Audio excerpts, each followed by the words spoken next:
Hey, this is Duncan MacPherson with Pareto Systems. I'm in beautiful Portland, Oregon. I'm actually at the Providence Park, the soccer stadium, home of the Timbers and the Thorns, both exceptional teams. The Thorns are actually national champions.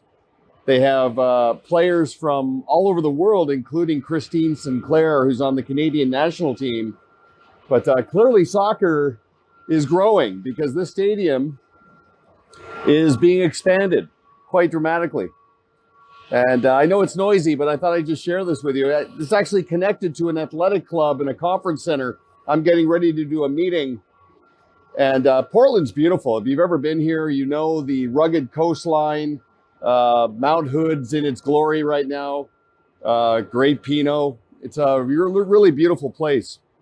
But it's interesting. I'll be talking today about practice management and putting an emphasis on the meaningful and measurable results you're trying to achieve. Okay. And so you're looking for key performance indicators, right? KPIs that are both qualitative and quantitative. Now, of course, qualitative is the reduction in friction, the degree that the business is serving your life rather than the other way around. It's the way clients respond to your value when they start asking you questions like, hey, is long-term care part of the process?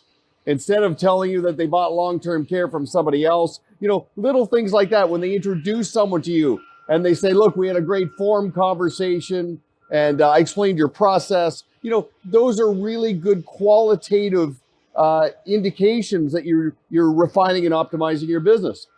The measurable, of course, are the most profound, right?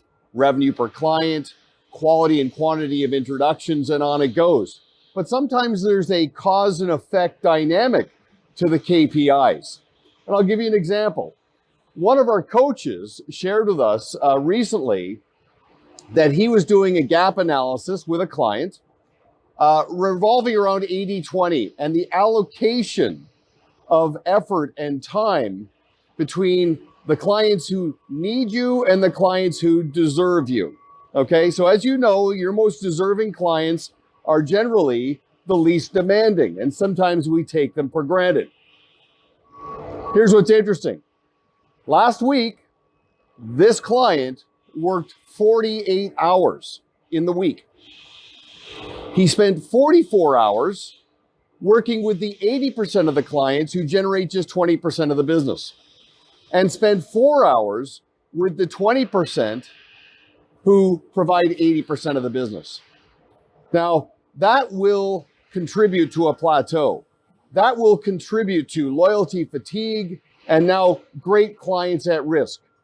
So it's just a really good reminder to keep those KPIs front and center for the entire team and look at it panoramically between the meaningful, the qualitative, and the measurable, the quantitative. And let's just not ever get to a point where we're taking the 20% for granted. Okay, they deserve us. And I'll just remind you, one of the best books in business to come along in the last 25 years was written by Andy Grove. And his book was called Only the Paranoid Survive. In that there's a very positive power that can come out of negative thinking, which means we don't believe our own hype and we don't get distracted trying to grow our business and then end up mistaking movement for achievement, as Jim Rohn would say. Okay, always remember your number one addressable audience, the 20%. That's who we're trying to competitor-proof, maximize, and replicate. Okay, so just a gentle reminder, I'm going to go do my meeting. This is Duncan MacPherson with Pareto Systems. Make sure you download Always On, the Pareto Systems app, and look for me on LinkedIn. Okay, until next time, make it a great day.